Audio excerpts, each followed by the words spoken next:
Blog Talk Radio.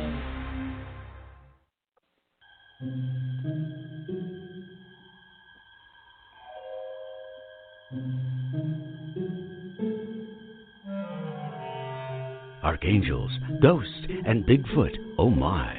It's just another night for Supernatural Girls. Real stories, real answers to life's biggest supernatural mysteries. And now for another exciting interview with paranormal experts from this world and others.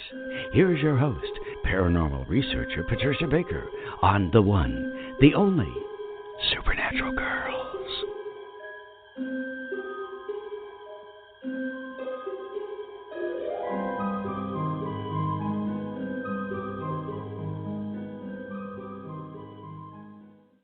Welcome, everyone, to another exciting episode of Supernatural Girls Radio. I'm your host, Patricia Baker, and I'm here with my two fabulous co-hosts, PK, Patricia Kirkman, and George Lugo, and we have got a spooky show for you tonight. The night before Halloween, we have the perfect story and the perfect guest. The horrors of Foxhollow Farm, and we have the property owner here with us tonight. We are going to hear from Robert Graves all about this story from beginning to end. At least we're going to be brought up to date because all of what's happening at Foxhollow Farm continues to this day. So again, welcome everybody. And PK, what do you have for us? Numerology is, we need to rely on you because the world is kind of crazy.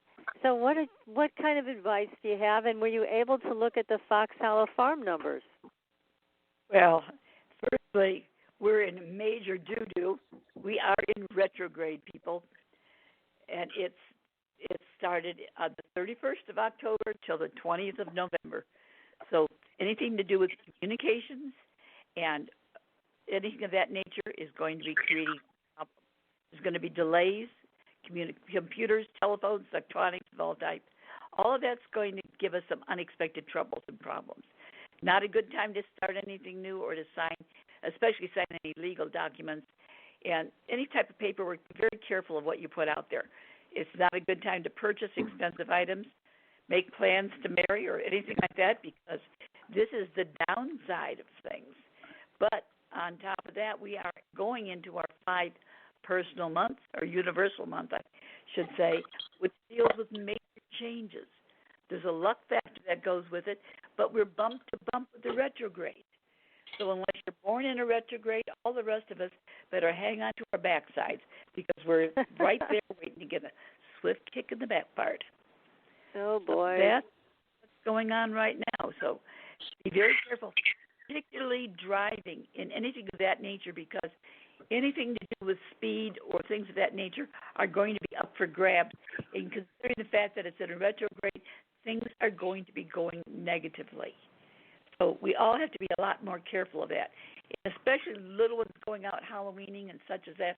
God, make sure that they're really well protected because this is not a good time for anybody out and about like that.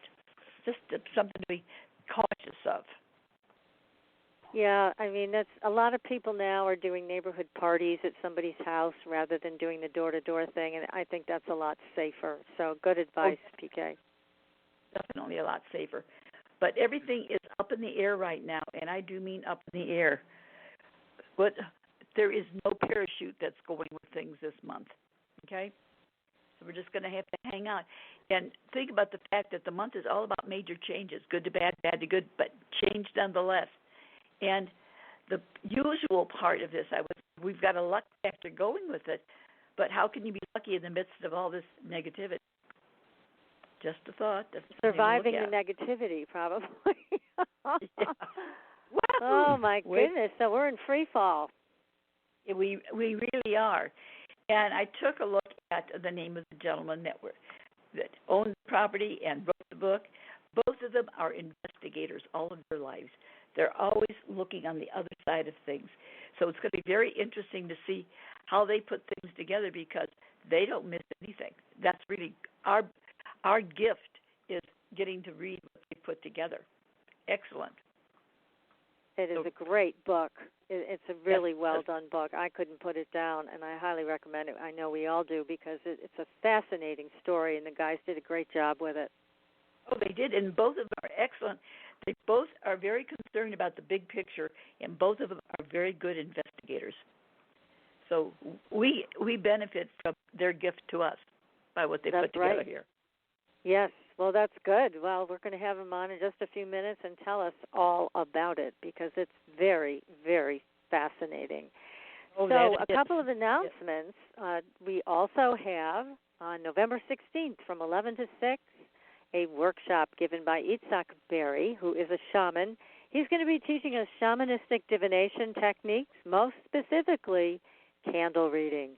So if you are interested in learning this, then do contact me. We have a few spaces left. It's only $80 for the entire day. With Itzhak, we've got a great group showing up for this. So make sure that you get in touch with me. My email is on supernaturalgirls.com, the website, or you can message me on Facebook. Either way. We also have our candles on sale on our website, supernaturalgirls.com, and some great stories, as usual, on our Facebook page. So be sure to make a stop over there. We've got some UFO videos and all kinds of fun stuff.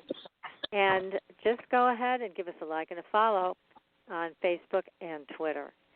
So, again, tonight we've got a great guest, and we just lost George, but hopefully he'll be back in a minute. They're having some very big storms down in Florida. So I'm hoping he'll be able to get back on the line because George is a very famous psychic medium, and we want his insight about Foxhollow Farm and all of what's gone on there. It's got quite the history. So as soon as George gets back on, we'll pull him into the conversation. So did you also do the numbers of the name Foxhollow Farm, PK? Yeah, I took a look at things, and the thing is, it's all about family-type things. The major push in this deals with family, but in a negative way. And I was quite surprised because all the numbers are very low except the number 6, which deals with home and family and wanting things to be perfect. And that's 6. If you think about the way it's laid out, they 3 6s become a 9, don't they? Endings of just a thought. Very we're looking interesting. It's got to have something there that wasn't pulled out yet. There's something more coming from this, and I can't put my finger on what it is. Hopefully, as the conversation proceeds, I might be able to pick up something more on this. But definitely has left, shall we say, a gap for a lot of people that work with this because they're looking for a perfection that doesn't exist. And females seem to be an issue. Sensitivity is an issue. Females and or spirituality both create a problem here. And those two problems also become a 9, which is universal. So there's some major things taking place that I don't know if it's the land or the property itself that has something on it. It's almost like you feel like you want to rub your hands together. There's something missing or needs to be uplifted there. Huh. Well, let's see what we can dig into. So let me introduce this to our audience. So the horrors of Foxhollow Farm. Now, this was featured in the hit SyFy series Paranormal Witness, and I urge you to also watch that. Buy the book and also watch the television show about it. They did a great job on Foxhollow Farm, which is the infamous Indiana property where Herb Baumeister, who's a serial killer, allegedly murdered at least 11 men. So it has a grim past, an unsettling present. So we're going to talk tonight to Robert Graves, who is the owner of the property with his wife, and he has 2 children also that have lived there and I think may still be living there. And we're going to hear about the original criminal investigation as well as the perspectives of the man who survived Herb's attempt on his life. So anyways, no more talking from me. We got to hear from our guest. This is a great story. Welcome, Robert Graves, to the show. Thank you for having me. Well, it's our pleasure. Now, this is, again, an amazing story. I'm sure it's the last thing you ever expected in your life. Well, that's true. When we initially looked at the property, our thought process was we would just try to forget what happened here and move on, but we seem to be drugged down a different path. Yeah. Now, you were looking forward to moving more out into the country. Is that what drew you out into Carmel? Well, we've always had horses, and we were looking for a property where we could keep the horses as well as live. And we came across it in a multiple listing, and we decided to go look at it. I didn't know at the time the history, but when we got here, it was odd. There was the gate was chained shut, the grass was 4 feet tall, and clearly no one was living there. And this is it's a very desirable area of town. We're about 15 miles north of Indianapolis. It's it doesn't make sense that no one would be living here. So at that point, I asked the realtor what was going on, and at that point, they're compelled, I think, legally to tell you. And he said, "Do you remember the story?" And I said, "Well, yeah." He said, "Well, this is the house." So at that point, we had to make a decision: do we just leave right now, or do we go ahead and take a look at it? Yeah. So. And it was your wife who said, "Let's go for it," right? Let's take a look. Yeah. She said, "Oh, we're here. We might as well look at it." And it's a beautiful property, and I guess we saw the potential, but the history is such that, and we had smaller children. They were younger at the time, and didn't know how that history would affect them. Yeah, but she was the primary. Yeah. Yeah, primary. you not only had to contend with the history of the property, but also a lot of people who, basically wanted to sneak onto the property and check it out for their own curiosity. That's true. The property was vacant for about 5 years before we got here, and there was the owner that owned the property at the time never lived there or here, and he had a caretaker sort of guy, but didn't do much caretaking, and he would let people in apparently, or wouldn't say anything. So when we moved in, I think a lot of the public believed it was still vacant, and we would get a lot of visitors, uninvited visitors. Yeah, right. Not ones you wanted. Right.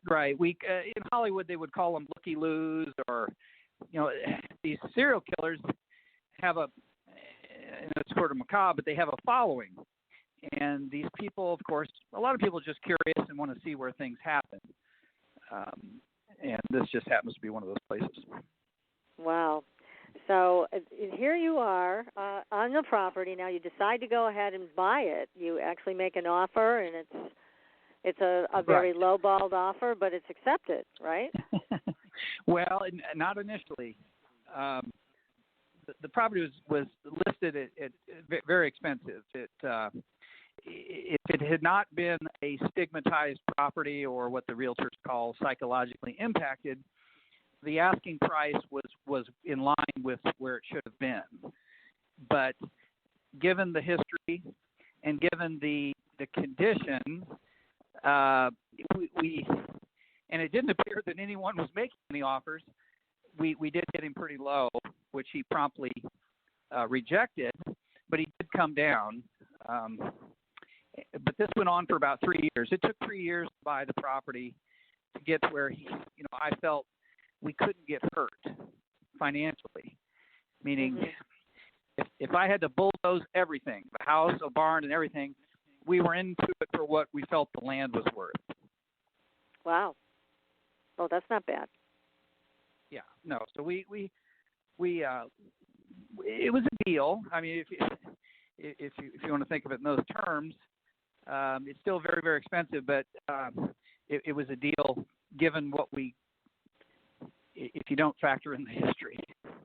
Right, because this was the way you described it in the book. I mean, it just sounded absolutely incredible with the paneled study and the antique fireplaces, the chandeliers imported from Italy. I mean, they didn't spare any expense when this was first built in the 70s. That's true. The house was built in it took about a year to build, but built between 76 and 77 by a local doctor for his wife.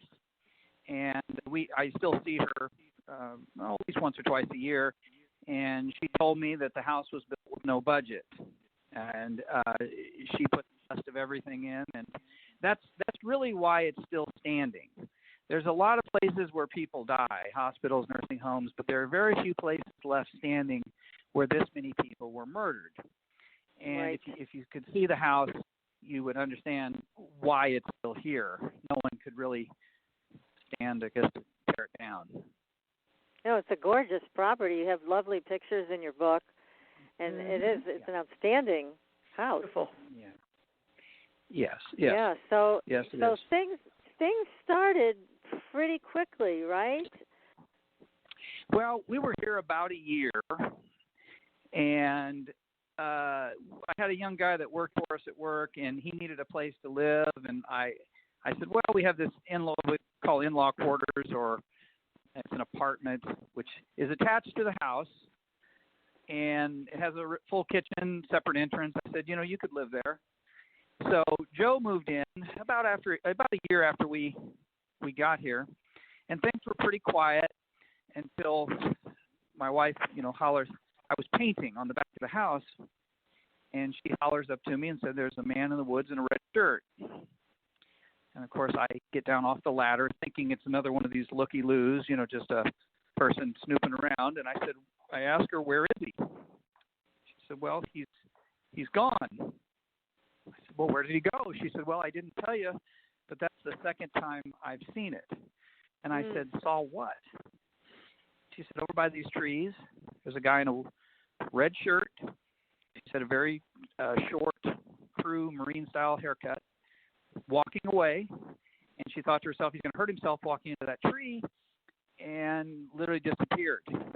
But he had no legs, but she would say it was sort of see-through from the waist down. And this is unusual for your wife because she is a scientist. So this is not something she would easily recount to anybody.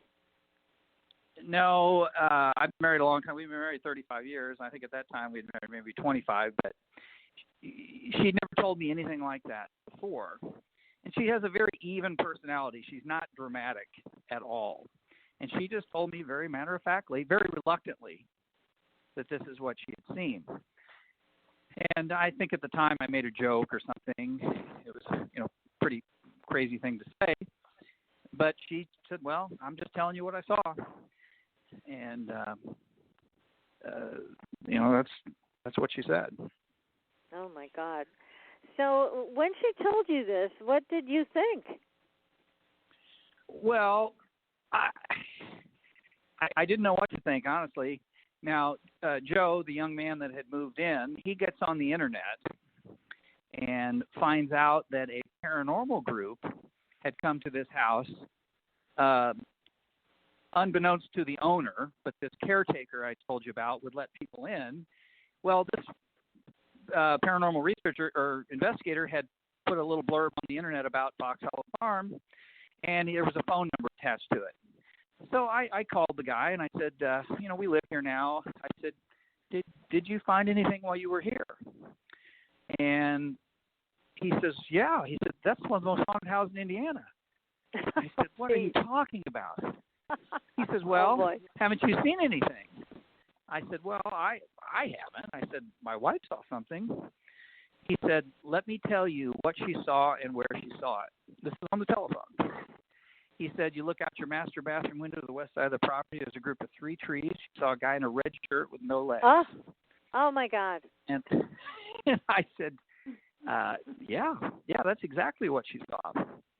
Oh, boy. So at that point, he says, well, look, we would love to come out and do a full investigation for you at no cost and confidential. And at that point, I just said, we're not really interested in that. I was just curiosity more than anything. And, as I said, we were trying to move on from this history and not keep bringing it up. Right. Because it hurt the property value significantly. And I thought, well, we'll just won't talk about it, and property value will go up, and we'll all walk off into the sunset. But things just kept happening.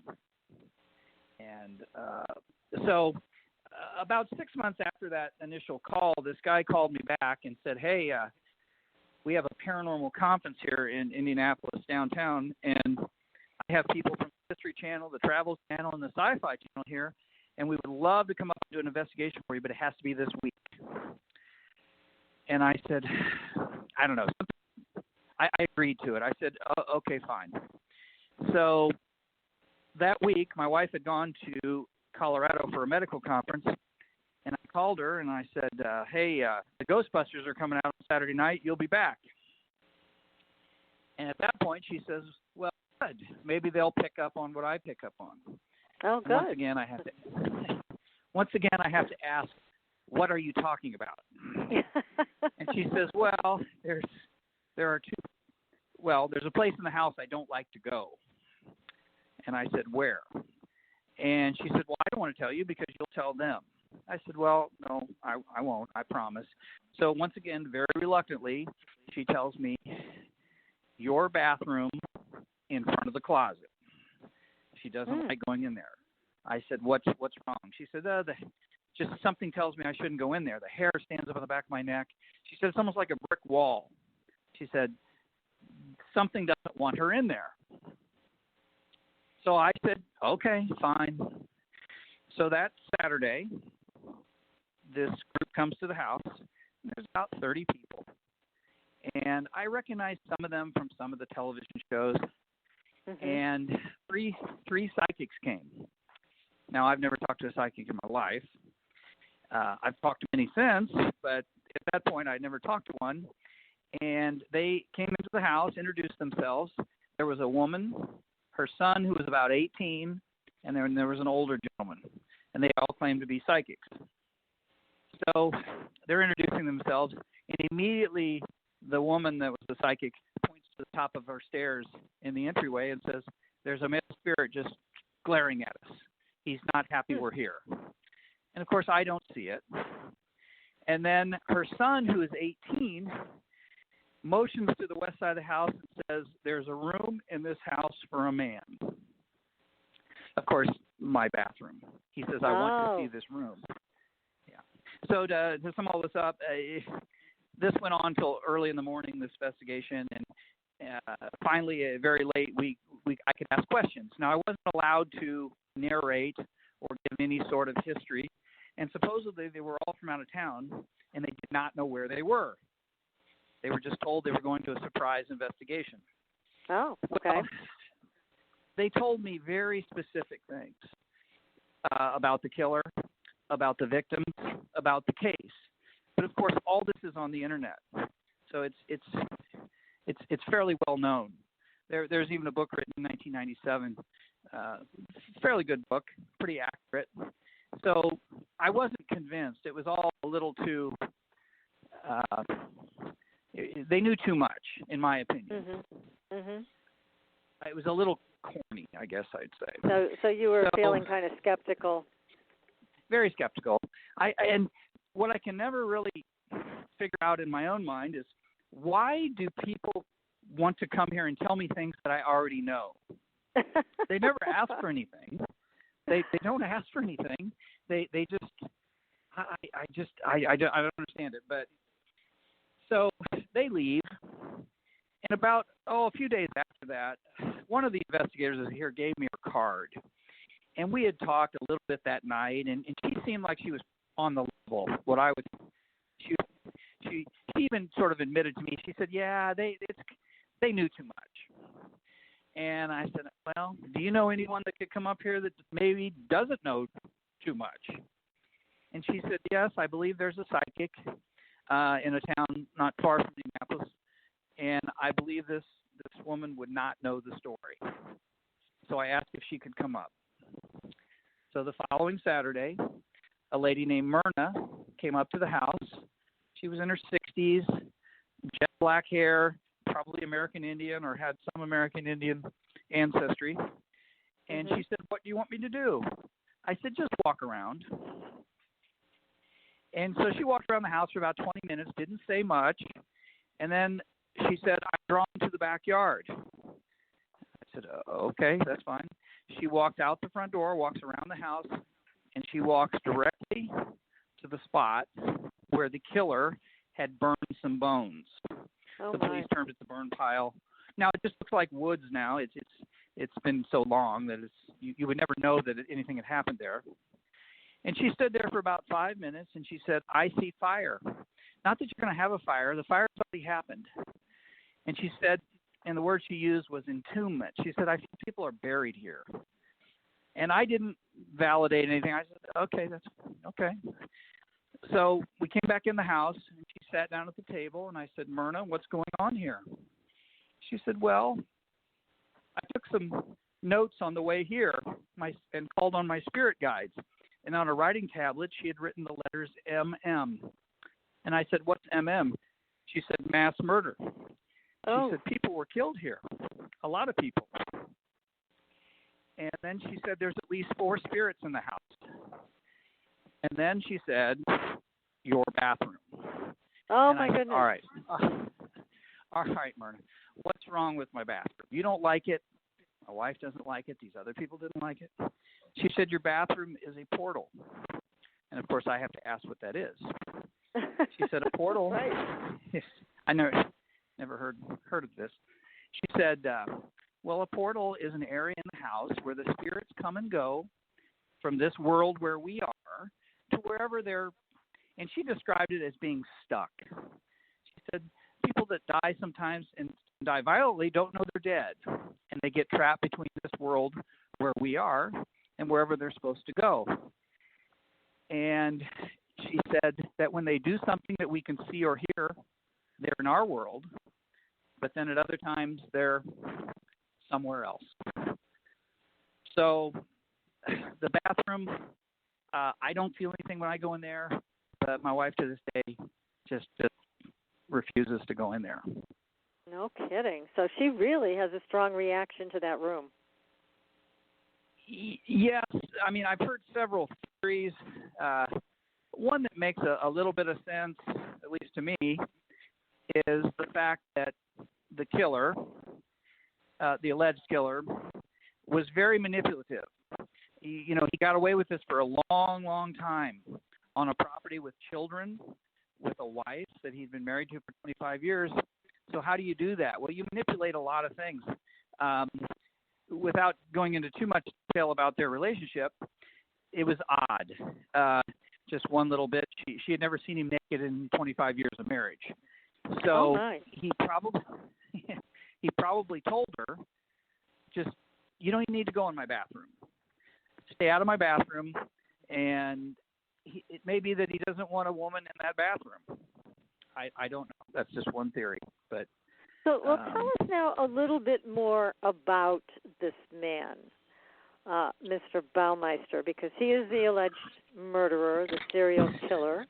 And there's also speculation that he killed many more than 11 men on this property and other places, because according to what you were writing in the book, there were other men that were killed off the property before this started on the property. So, oh my goodness, this is truly an experienced serial killer, whoever did this, and we're thinking it's him. So tell us a little bit more about it. Correct. Sure. Well, from 1980 to 1991, young gay men from Indianapolis bars were disappearing. During that time, the bodies were being found between Indianapolis and Columbus, Ohio, all along I-70, all strangled, all from bars in downtown Indianapolis, gay bars in downtown Indianapolis. Well, all of that stopped in 1991, which coincides when he bought this farm. So the theory is that he now has a place to dump them. The men continue to disappear. He did have two businesses here in town, and his wife said that he did go to Ohio over 100 times in that time period. So he was traveling in that direction. He sure was. The police will tell you. Yeah, the police will tell you that's who did those killings. If you add in those killings with what they believe happened here, it could be as many as 50. But wow. This is all. It's all. The police will tell you that's who did it. This is all alleged. He was never tried. He was never even really questioned about any of this. So it's all speculation. But he was sort of his own judge, jury, and executioner. And why would you do that if you were not guilty? Exactly. And so over this period of time also, when the police never really, like you mentioned, this thing dragged on. The police never questioned him, really. I mean, they asked him a couple of questions, and right. They said he acted scared and concerned, but never admitted to anything and wouldn't let them search the property. But then... that's true. Yeah. Things changed. Yeah, they after the gay community put enough pressure on the Indianapolis Police Department to try to do something, they went to the gay community and said, does anyone know anything? And one guy raised his hand and said, there's a guy we live in Hamilton County, strangling people. And they said, okay, where does he live? He said, well, I was only there once. It was at night. It's up north of Indianapolis, and it's called something farm. But that really wasn't enough to go on. So they said if he ever comes in the bar again, get his license number. So he, of course, came back to the bars, and they got his license number, and it came back to, of course, our address here. So they go to him at his place of business, and they say, we believe you're involved with these disappearances. We want to search your property. And at that point, he lawyers up, as the police say, and he hires a lawyer, a very high-profile defense lawyer here in town. And, of course, they did not cooperate. So they would not allow him to come onto the property. So they just didn't have any evidence other than one person's word that this was going on. And there was a real reluctance to believe this was going on in a nice, affluent area of town. Even when the bodies were being found here. Even when these bodies are being found here, there's a reluctance to believe. The prosecutor who was here said this could be an Indian burial ground. So even as they're standing with bones at their feet, this could be an Indian burial. So there was a real reluctance to believe this. So it was sad in that regard because they were being fed tips for years. And the police, that is, and they were never really doing much with it. And, one of the questions I have that I don't know if it can ever be answered, Robert, is the man that you called Tony in the book that did get the license plate number and who had been to Foxhollow Farm with Baumeister from the gay bar, he was strangled, but feigned going unconscious, and he wasn't killed. And then he talked about actually having several more encounters with Baumeister, and he wasn't one of the murder victims, which is kind of strange. I mean, he certainly didn't hesitate to kill everybody else that he brought out there. Right. This person, Tony, I actually met him many times, actually, is a large person. He's about 6'7". Now, whether that had anything to do with it or not is up for debate. But the official story that he gave was that he was only out here one time. That's the story the FBI have. That's the story the police have. But and he told us this relationship went on for longer than that. So I don't know what to make of that relationship, but clearly it was not killer victim as the others were. Yeah, and then some of the neighborhood boys knew where the bones were in the creek. And that's true. Yes. Yeah. They said it was like an explosion of bones. I mean, there were so many. Right. When his wife allowed them onto the property, while he was away they had a lake condo north of Indianapolis. He was up there with his son. She called her lawyer and says, I want to talk to the police. She said, I found a skeleton in 1994. And this is 96 that she allowed them onto the property. And she said the killer very quickly dismissed it as his father's anatomical skeleton. His father was an anesthesiologist, and he said that it was in the garage. I don't know how it got in there or out there. I'll get rid of it. He said I went out a week later and it was gone, but that was always in the back of her mind. Well, in the summer of 96, his behavior was becoming so bizarre even for her that she called her lawyer and says, I want to talk to the police. And, of course, when they got here, she tells them about this skeleton. They said, show us where you found it.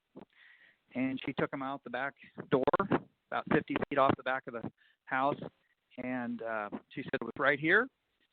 They start looking around, and there are bones everywhere. Oh, my God. Teeth. And at that point, she says, go get my son. And our police department up here drove up to the condo, didn't ask him any questions, said, your mother wants you back. Come with us.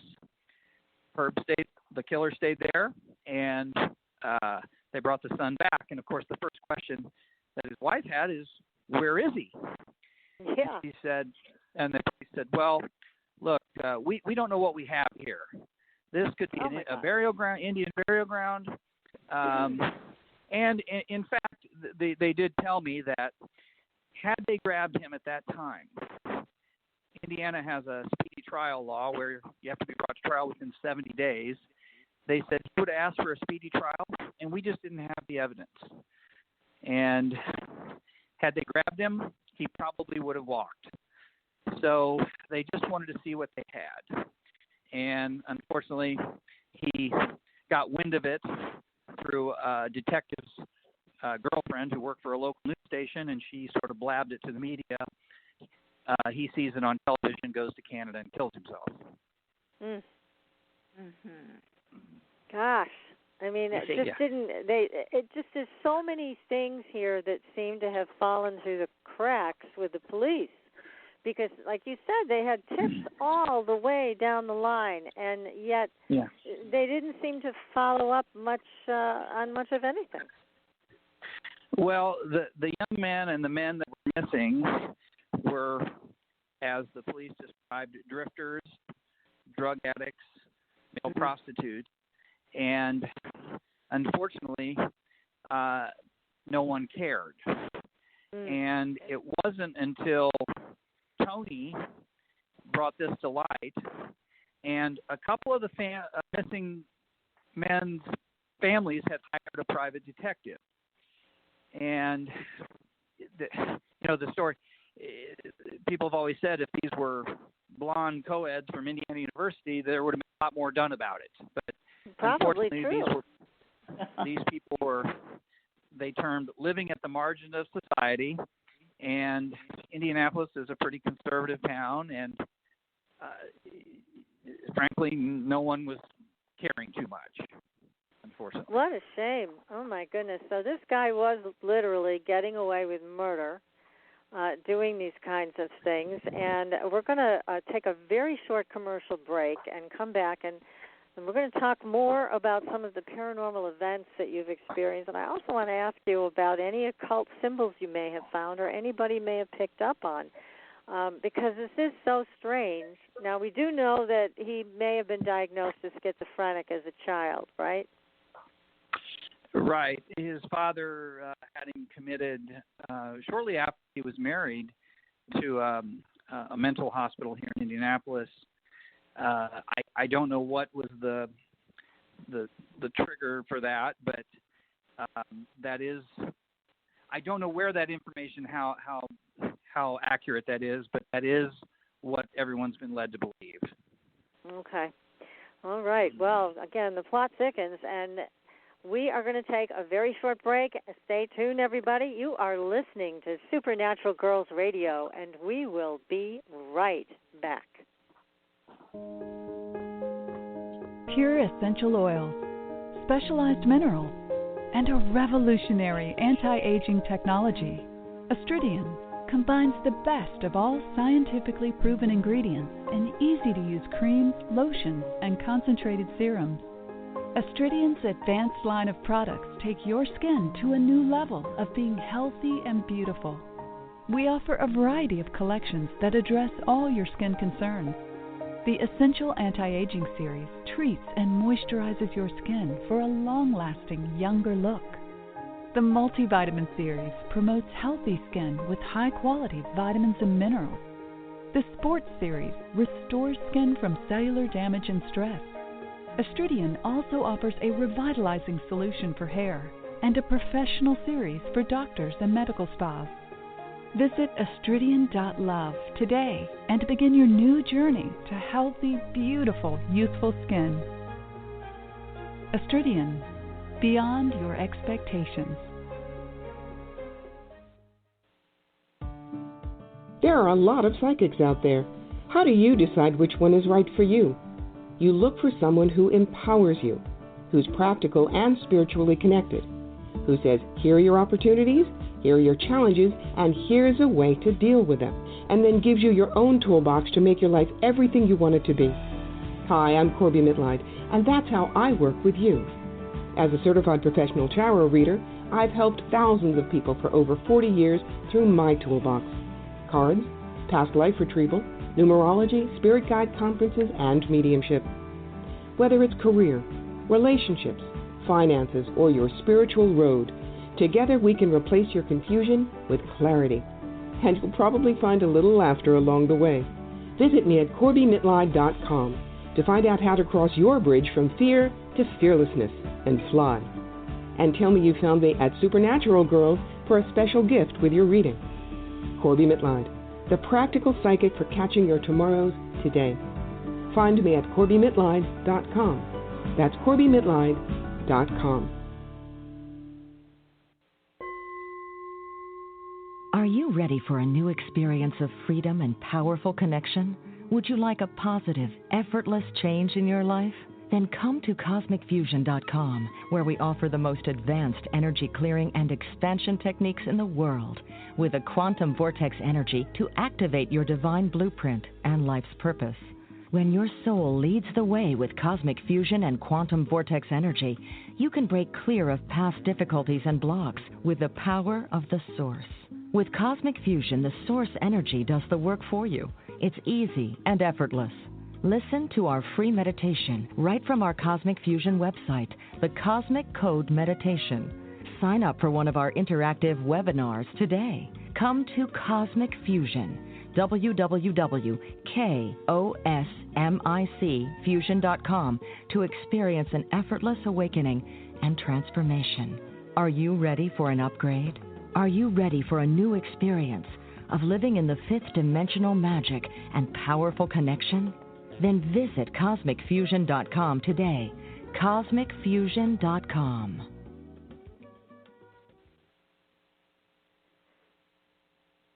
Your property tax bill. Have you seen it lately? It's frightening. Your property taxes are going up while your home value is going down. It's time to fight back and win. For the real truth about the property tax system, get attorney Pat Quintilian's book, Are You Getting Screwed on Your Property Taxes? How to Find Out and How to Fix It. Attorney Quintilian answers all your questions and gives you the facts you need to fight a property tax bill that is spiraling out of control. You'll also read about what happens to property owners who don't check their property records, only to find out too late they're taxed on square footage, fixtures, and even buildings that they don't own. Is this happening to you? Learn your rights. Buy attorney Pat Quintilian's book today. Are You Getting Screwed on Your Property Taxes? How to Find Out and How to Fix It. Available on Amazon.com. Are you frustrated with endless mantras, affirmations, and processes that promise to align your life with your dreams, only to find yourself years later in the same space where you began? Do you feel like you must be doing something wrong because nothing seems to be working? Don't you just wish that someone could shift your consciousness for you and your life could align with your desires without all the effort? Well, your wish is about to come true. Hi, I'm Carrie Cannon, and I have a gift that allows me to align the consciousness of others to be in harmony with their dreams. The best part is, it requires no particular effort on your part. Upon listening to a consciousness alignment, people have reported instant energy shifts, financial windfalls, soulmate connections, healed relationships, physical healings, and more. To gain access to a free trial offer for my entire Manifesting Miracles library of consciousness alignments, go to commandmiracles.com now for details. Again, that's commandmiracles.com for information about our free trial offer. That's commandmiracles.com.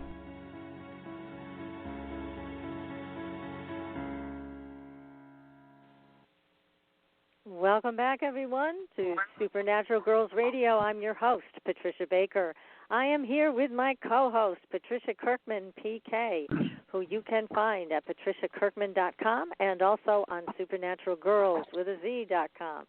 And we lost George Lugo. Sorry, he got bumped off the air. They're having storms in Florida. He's still trying to get back in. We'll see if he joins us later in the show. And we have a great guest tonight. We have Robert Graves, who is one of the authors of The Horrors of Foxhollow Farm, a great spooky book. And also, again, Robert, we are so interested to hear the rest of the story because you are the owner of the property and you're still living there with your wife. Are your two children still living there as well? Yes, they're in college, but they do come back when they're not at school. But yes, we're still here. Great. So now all of this history. I'm sorry, PK, go ahead. I was going to say how fascinating to be going through all this and to be able to come back and see how it's changing over the years. Right. We do have a fella, a medium that does come around pretty regularly, and he's told us that the activity has subsided from the very first time he was here, maybe 5-6 years ago. Mm-hmm. But the aura seems to be changing a little bit. That's good. I was going to say that's got to be a good feeling. Well, it's maybe some of the spirits have moved on.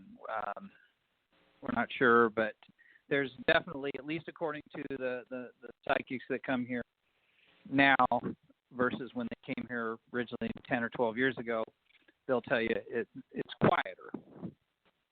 That's good. Now, excuse me, Patricia. I was going to say, you mentioned numerous times about thinking it was an Indian burial ground. And the question is, has it been proven that has been a possibility anywhere along the line, or is it strictly from what has taken place due to the murders? Well, the area that we lived in was inhabited by the Miami Indians, and we have found Indian arrowheads and things like that, which is not uncommon in Indiana, but this area, our property, at least according to this one medium that we see pretty regularly, has a lot of Native American spirits on it, and they were run off this land, and they, in his terms, were not happy about that. And he says there are quite a few Native American spirits on the land. But not negative ones, right? They're not negative? No, and nothing that's ever happened here has been what we would term negative. Even my wife, Vicki, who sees the man in the red shirt, says that it's a calming. she sees it, there's almost a calm comes over her, almost like she was meant to see it. Mm-hmm. And then the activity, I guess, would be termed more poltergeist in nature. Mm-hmm. It's just periodically they do things to let us know they're here. What you might ask, they move things from one end of a shelf to another pretty regularly. They unplug the sweeper. For some reason, they don't like sweeping. They'll pull the sweeper right over the wall. And then, of course, the door knocking is the most prevalent and probably the most annoying because it's always at night. It's always between 1:30 and 1:45 in the morning, and it's always 7 knocks. Huh. And, of course, there's never anyone there. And 7's a spirituality number as well. Yes. That's right. That was featured, I think, in several of the TV shows, The Door Knocker. It's on the in-law quarters, which is where Joe, the young man that I rented the in-law quarters to, where he lived. When Joe was here, the door was knocked on over 35 times that he recorded and actually kicked open on one occasion. But I can't say I don't notice things, but it's just home now, and unless it's very, very overt, I don't see things. Right. But now, let's go back to the man in the red shirt, because he was seen by your wife and by Joe, your tenant, and wasn't he identified? I thought that Joe and your wife were watching television, and they were watching old news clips, and they saw his face. Was that true? Yes. One of the victims, actually one of the victims that was identified, was named in an article, of course, and on television. And when my wife saw the figure, and I didn't know that she had done this either, she's a fairly good artist. She sketched a little picture of him and what she'd seen and had put it away. Well, right after she'd seen this television footage, she went into her desk and pulled out this picture she had drawn, and at the top of the picture she had written the name Alan. Well, Alan was in fact one of the victims, and that's who it could be. Okay, so you never got the full name of this man, just the possibility that it was Alan. Well, his name was Roger Allen Goodlett, and he. Oh, you did Alan. get his name. Okay. Right. Now, how she knew it was Alan, she doesn't know. She just said something told her that was the man in the red shirt's name. But he was identified. Out of the total number of victims here, which is still not quite known, they know there were at least 11 for sure, because they found 11 of these first left metacarpal bones, so there's at least 11 left hands. But because of the sheer number of bones, there were over 5,500 bones and bone fragments found here. Jeez. The anthropologist who did all of the excavation here, he said if I wanted his opinion was that there were between 17 and 20 here, of which they identified 8. Only 8. So, oh my. Only 8. And it goes back to what we were talking about earlier, where these men that were killed had no attachment to the city. They had no ties to the city, and he preyed on people he knew wouldn't be missed. Mm-hmm. And apparently he would quiz them down extensively about their ties to the city. Do you have family here? Blah, blah. And if you did, he'd leave you alone, because he knew if you went missing, somebody would come looking for you. The other thing that sort of played into the difficulty in identifying is that DNA testing back in '96 was very expensive. It was around $1,200 a sample. So the state would, of course, test the bones that they had but a family member had to provide a sample. And as you can imagine, $200 is a lot of money, so a lot of family members didn't have it. So it was a multitude of things that played into the lack of identification.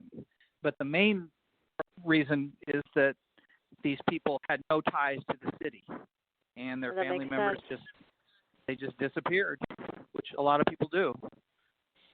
Now that DNA is so much less expensive, I mean, if you look at 23andMe and Ancestry.com, the prices have come way, way down. Is that still going on? Are people still trying to identify possible relatives that may have been murdered by this man? Well, to my knowledge, and unfortunately, we still find bones here. There isn't much being done, no. But family members have to come forth. Yes, the DNA testing is cheaper, but somebody has to come forth and say, hey, my brother, my father, my cousin is missing. Here's my DNA sample. Test it against your bones. Right. And unfortunately, no one's doing that. Out of all the bones they found here, they estimate they got 50%. The cruelest trick, aside from killing people, that the killer did was not burying anyone. He would literally put them into a mulch pile on the western side of the property, or he would just leave them on the ground in the woods. So animals scattered the remains all throughout the property, and I won't say it's impossible, but it's impractical to continue searching. When we find bones, I take them down to the university, and they're put in a box with all the others. Do you wonder what the inner workings of this man's mind was all about to do something like this? Well, the FBI profiler that was called in on the case said the goal was probably never to kill anyone. This killer was into something called erotic asphyxia. And without going into it in too much detail, there's a choking involved. Right. And at some point, someone died. And the FBI told me that after that, it became a compulsion or a habit. And he knew that after that, if you came up to the house, you were probably not going to leave. So I think it's an escalation where he was dabbling in this lifestyle, and there was an accident. And then after that, he liked it, and it became a compulsion or a habit. He had dual life. I know people that know him or knew him. I knew people that grew up with him, lived next door to him, went to school with him, and they always thought he was odd, but never believed he would be killing people and putting them in the backyard. But the human mind is deep and dark. Yeah, especially with him. And what about his parents? Were his parents still alive when he killed himself? His father died in 1986, but his mother was still alive. His mother was still alive, and of course the children and his wife were still around. Right. I was just wondering if the parents could offer anything more, but I know this is such a horrific crime situation that she may not have ever wanted to utter a word about it. Did she ever speak about it? Well, his mother, not that I'm aware of, there's nothing in any media or reports that I ever saw, and I think there was probably she was elderly, and I think there was probably a concerted effort to try to isolate her from this. Mm-hmm. Now, his wife, of course, was still around, and they were victims as much as anyone. Oh yeah. And her lawyer, who I happen to know, told her immediately after all this came to light to talk to anyone that would listen. Oprah, People Magazine.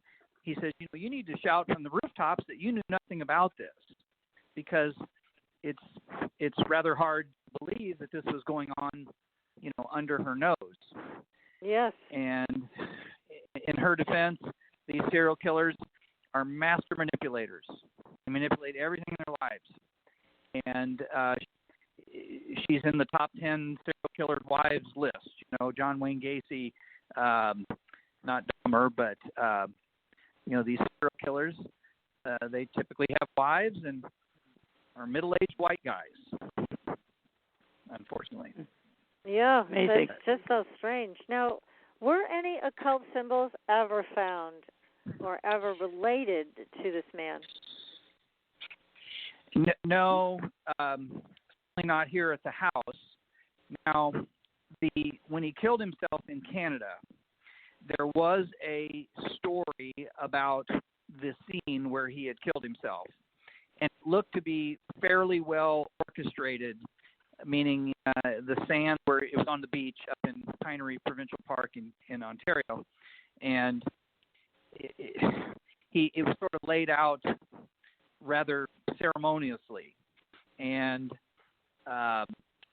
whether that was by accident or by, it looked ritualistic, but beyond that, no, there's never been any sort of nothing like that, no. And then there was some talk you referred to in the book about the fact that maybe he didn't kill himself, that maybe it was someone else who did this? Well, he did in fact kill himself. I mean, there's no doubt about that. There was some information about the possibility of an accomplice. Oh, okay. And that was given primarily by Tony Harris, the man that got away, or he wasn't killed, because of course Tony was plugged into that lifestyle and the bars in downtown Indianapolis, and he knew who associated with who, and it was his theory that the killer did not operate alone, but there's no evidence of that. It's just speculation. Okay. It was just his own theory. I see. How is, devastating for the entire family. I'm sure they had a lot of therapy ahead of them to try to get back to some kind of normal after this. Yes, his wife and of course the children, the girls, he had 2 girls and a son, and the girls of course were married now and have changed their names, and his wife goes by her maiden name, and his son uses her maiden name now. How sad to go through all that, and to have to deal with fear that people would learn who you were through the circumstances. Well, yes, and I don't call it guilt, but I do have some worry that I've made their lives harder than it needed to be, because every time this is on television or in the press, I'm sure it brings up bad memories, but if I don't cooperate with either a television production or articles, newspaper, the story, they're going to do it anyway. Exactly. And it could be a lot worse for the family if it were turned into a circus by other organizations. Well, yes, and at least if I'm involved, I can control the facts. I'm kind of a stickler about the facts of the case. That's one reason why we wrote the book, was I wanted to make sure that the facts were correct, because there's a lot of speculation, a lot of bad information on the internet especially. But we didn't set out to certainly profit from this, and we didn't set out to make light of this. But if I don't cooperate, I've had 2 requests this week alone from the Travel Channel to do more shows, and if I don't participate, they're going to do it anyway. Right. Yeah. And at least I can. You have controls this way. Yeah. I can keep the record straight. Right. That's very important. Yeah. It is. It really is, because so much of what we see on television is dramatized or made up, and they want us to think it's what they really filmed, and it isn't. I mean, Paranormal Witness, I have to say, I really love that series. I think they do a great job, and they don't do that kind of thing. And I think you would agree with me. You were very happy with what they did with your story, right? Yes, Paranormal Witnesses, out of all the productions that we've done, is probably my favorite, although it was not filmed here. And, of course, actors played our parts, which, if that's the most surreal thing, if you've never had an actor portray you, it's odd. But they did a very nice job, and it was probably the best one that we had done.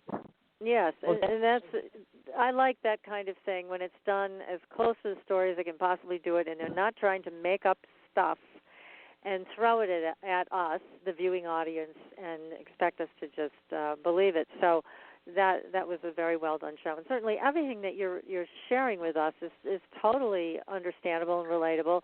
A lot of the things that you and your wife went through, and your poor tenant there, Joe, it's typical of poltergeist activity. It's starting with the vacuum cleaner that your wife was using in the pool area, that the plug kept getting pulled out, driving her nuts. I mean, that's typical and believable, absolutely. Mm-hmm. Yes, and people often ask, how can you live there, and this and that, and it's nothing bad. It's just periodically they want to let you know they're here. And I was told very early on to just periodically say, it's okay, you can go on. And maybe some of them have. At least according to the medium that comes around, he said the activity has died down a bit. Well, that makes sense. Well, I think it helps a lot that your wife and you are so level-headed, because you didn't scare easily. Like, you looked for reasons why this is happening. You looked more thoroughly into the history of all of this. And you didn't do it with this hysteria that PK and I have often seen. You know, when people are, in an area that's haunted, or they're living in a haunted house, they just freak out. And that seems to amp up everything. Whereas you and your wife just kind of, went ahead, with your daily business and just proceeded on as business as usual. And we have this stuff going on. Right. And like I said, it was never threatening. She said that it was rather calming when she saw it, and almost like she was meant to see it. I do believe that some people have this ability to see, or in some cases, I guess, hear the spirits. Right. We had an interesting happening. I mentioned that medium earlier that we've come to know quite well. I was just out on the drive one afternoon, and a car came down the drive, and it was a young man, and I said, "Can I help you?" And he says, "Do you live here?" And I said, "Yes." He said, "Can I talk to you?" And I said, "About what?" And he said, "The spirits brought me here." Oh. And I said, "Sure, why not?" And this young man said the spirits brought him here because, and I don't remember the exact verbiage that he used, but it was something that the spirits were frustrated. We had people coming to the house, were making contact with them, but they were not helping them move on. Oh. And of course I offered, I said, "Well, can you help them?" And he said, no, he couldn't. But I don't know. I think some people have this ability, and I don't know what you want to call it, but the spirits seem to appear to these people they believe can help them. Mm-hmm. Apparently, I can't. Well, it might be something that you want to talk to the Travel Channel about, is maybe they can bring somebody in to the show. Make them do something worthwhile so that these people can move on. I think this gentleman had a valid point, and certainly he was committed enough to contact you and tell you what he thought. And so, Travel Channel has some pretty deep pockets, and they also have some good connections with psychic mediums who can do this kind of work. Well, we were contacted recently by the Dead Files, if you're familiar with that show. Say that one again. You broke up a little Files, bit. Right. The Dead Files. The Dead Files. Okay. Mm. Well, and of course their premise is that you have a problem that you need help with, and they're going to help you. Well, we really don't see it as a problem, right. And I certainly don't have at least from the shows I've seen they've done, these people seem to be terrified. And I said, I really don't think that we're right for you in that regard, because we don't really see it as a problem. Exactly. Exactly. I think that was wise of you to give them that answer. There are other shows out there that can do better for you and be true to who you are and the story that you have to tell, because you're obviously somebody of integrity who does have some concern. If there's a way to help these spirits, then fine. Let's find the right person to do it. So it's very interesting. Again, I just love the fact that you and your wife are so level-headed. It makes a world of difference in how you experience this phenomenon. Good for you. Well, we've had over the years, we've had many psychics come here, and they all sort of describe what's happening in the same way. That when you die, your spirit makes a trip from this world where we are to wherever you're supposed to go, and that sometimes people that die violently get stuck between this world and where they're supposed to go. Very true. We're Catholic, and I just happened to be watching a YouTube video of a Catholic priest who is the exorcist for the Archdiocese of San Francisco. And he was answering questions from an audience, and someone in the audience said, "What about haunted houses?" And he described exactly in almost the same words, what was happening, just like the psychics, meaning that sometimes when you die violently, you don't know you're dead, and they get stuck, and they don't know to move on.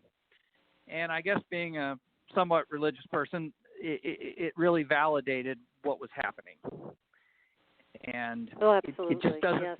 it doesn't seem bad, but that's just sort of our take on it.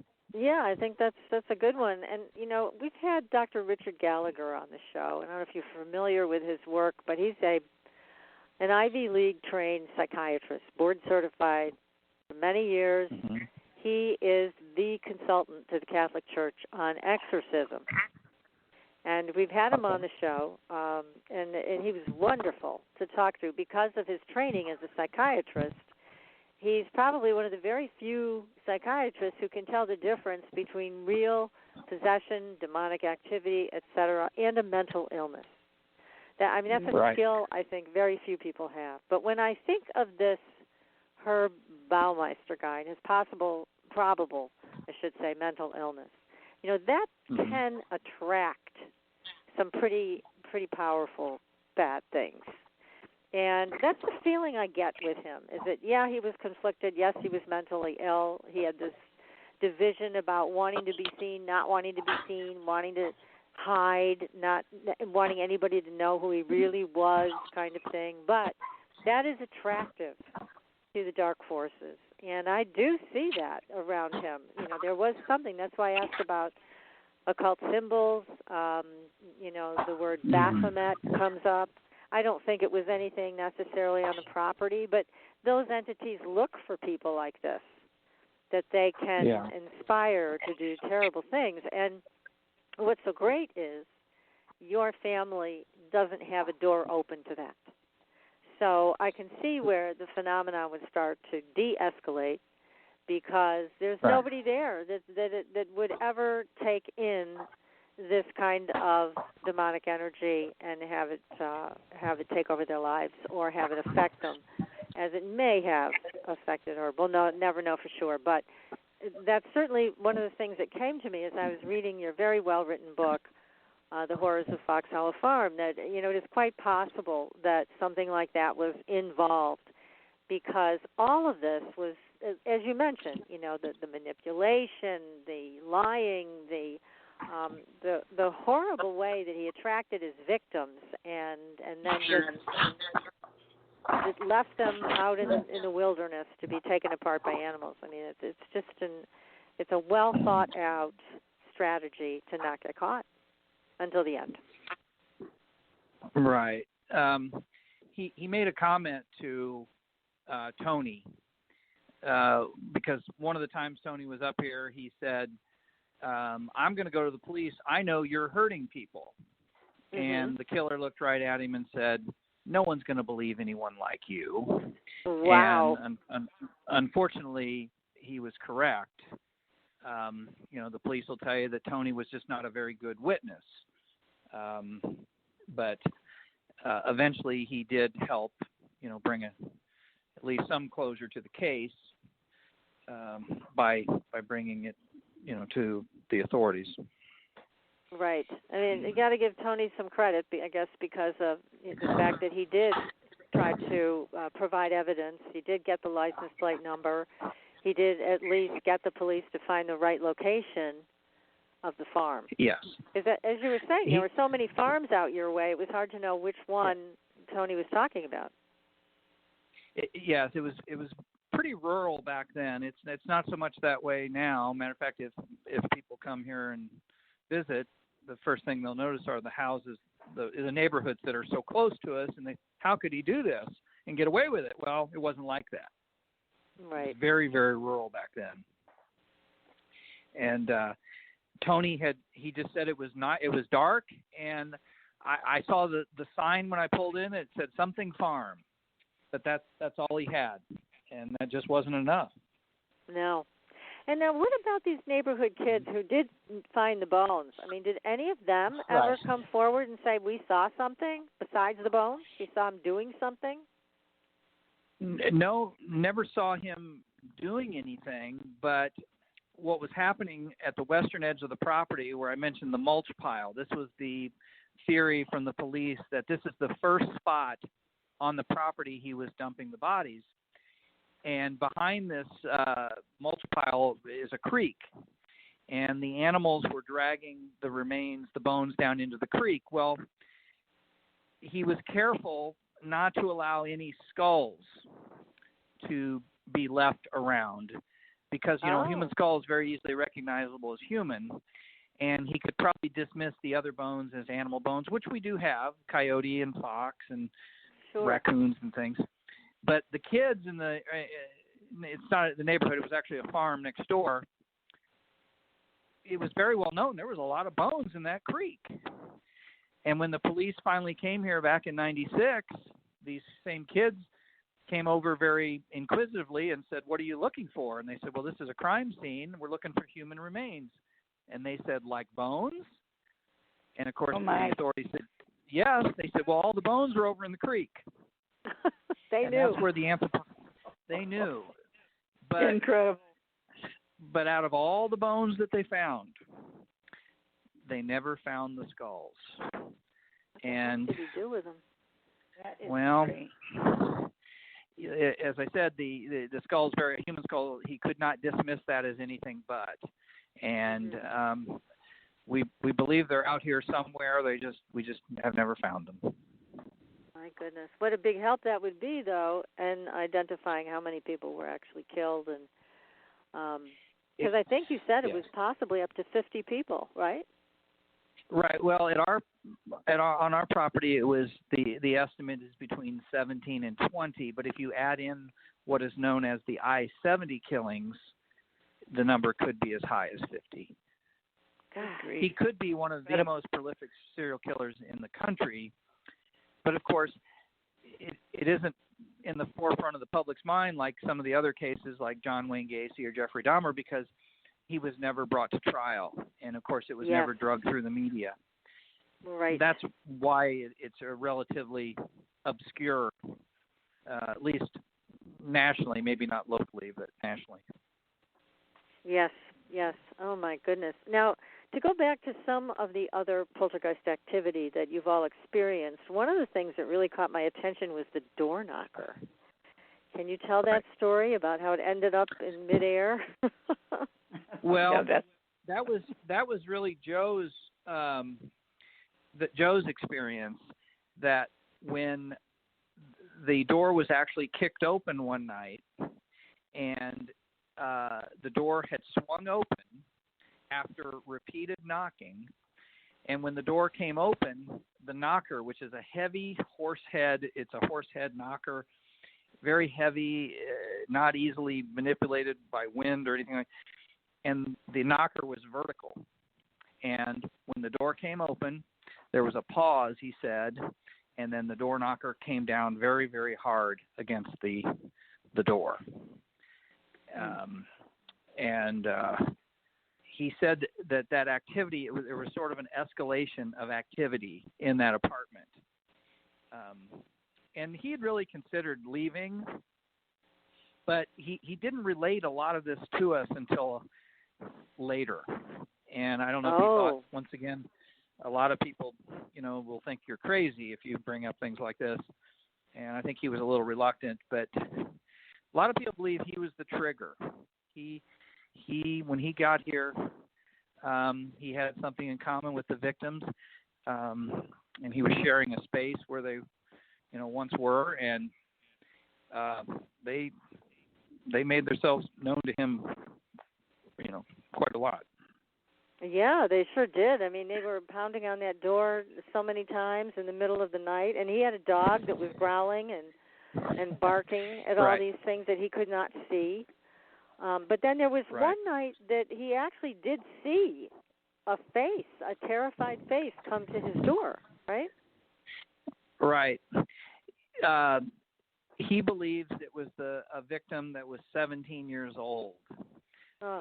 He had seen the photos or a photo of the victim in a newspaper article, and he believed it was the same person. And he saw it in the apartment, and the figure was actually running like away from something, and he believed it was a victim that happened to be about 17 years old.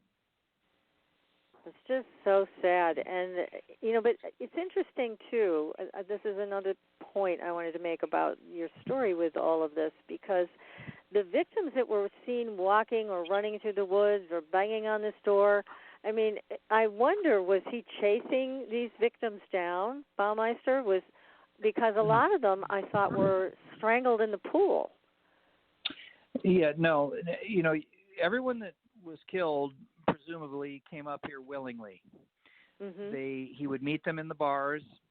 He would invite them up to the house for a swim. We have an indoor swimming pool, which I guess is a novelty. It's not to us anymore, but to some people, yeah, I'd like to come up and swim in an indoor pool. So he wasn't banging them on the head and dragging them up here. Everyone came here willingly. Right. So is part of it is the lifestyle or the way things were going on back then in the gay community, and these guys were just thought they were going on a date, I guess. Yeah, and so they didn't fight back necessarily, but they were running through your property. They were banging on Joe's door, so maybe that was after the fact that they realized that they had been murdered. I don't know, but that's just a horrible thing. The whole process. And some of the other things that you experience to this day, you said, are very innocuous. So you still hear the knocking sometimes. Has Joe moved out? Oh, yeah. Joe's been gone for quite a while. But if he comes here, we've had, when some of the productions are here, they'll use these spirit devices, these voice boxes and things like that. He's almost like a lightning rod for it. He can get the spirits to almost on command, So Joe is kind of I think he must be sensitive. But we think he's the one that started the whole thing. Yeah, and as we were discussing before we got on the air, he is similar in age to some of the men, I'm sure, that were drawn up there, so that could have been part of it, too, that they find attractive about him, like he would understand or he would, try to help them in some way. Boy, God bless him, but he lived there for a while amidst all of this, huh? 2.5 years. Yeah, he was here 2.5 years. That's a long time to last through all of this door pounding and door exploding and visions and everything else. Gosh, he's a pretty brave guy. Oh, my goodness. So Go ahead. Yeah, no, go ahead. I'm sorry. No. No, I'm done. He was a trooper. He was a trooper. Yes, I think so. And he's a good witness, too, because, as they were recounting his words and his story, it all was very logical. It all made a lot of sense. I mean, again, all of you had a very level head about this. And it sounds like he was frightened the most because of everything was so startling in the middle of the night. Who wants to be awakened by something pounding on the door and you open the door and there's nothing there? I mean, this is a very startling and shocking kind of thing to go through. Right. Well, it was certainly much more overt with him. It's been always a little more subtle with the rest of us. Now, William, my youngest, who lives when he's home from school in that same apartment now, has experienced the door knocking, and he's woken me up in the middle of the night. It's usually always, like I said, between 1:30 and 1:45, and there's never, of course, anyone there. And he'll hear the footsteps on the kitchen floor in there, like Joe used to hear. Why the apartment is so active, we're not positive. There's no evidence anyone was killed in there, not like the pool room. But, right. It seems to be somewhat active. He may have entertained people there away from the eyes of his wife and his children, too. Well, interesting you should say that. I did meet his, I guess you would call him hairstylist or not a barber, more than that. I met this fella, and he said that he was always inviting him up, and they would go up to the apartment and what he called, would say party, whatever that is. Oh, okay. And those guys went home. But if you went to the basement, you didn't go home. Oof. Oh, my goodness. Yeah. This whole thing is so spooky. And, again, I commend you and your wife and Joe for keeping a level head through all of it. But it's so sad for the victims that are still left behind. And hopefully you can get somebody up there, a good psychic medium to help them find their way home after this horrible experience that just kept them trapped in the darkness. But, oh, my goodness, so this is just remarkable. Well, will you please promise to keep us posted on any new airings about this story so we can let our audience know if you're going to be on the Travel Channel or History or whomever you end up with? We would love to pass the word for you on this. Okay, we sure will. Well, thank you so much. This has been great, Robert. What a fascinating story. And a great book, everybody. We want to encourage you to get this one, The Horrors of Foxhollow Farm. What a great book to read aloud on Halloween. This is, highly recommend this book. It is going to audio very quickly. The publisher, I guess, it's going to go to audiobook very quickly, so that'll be available. Oh, good. Excellent. Again, the name of it is The Horrors of Foxhollow Farm. Be sure to pick up a copy or pick up the audio when that's available. And until next week, everybody, we'll see you on the Blue Highway. We've got another great show coming up for you next Wednesday. Be sure to tune in. So until then, everybody, happy Halloween and good night. Thank you. Good night. Thanks for listening.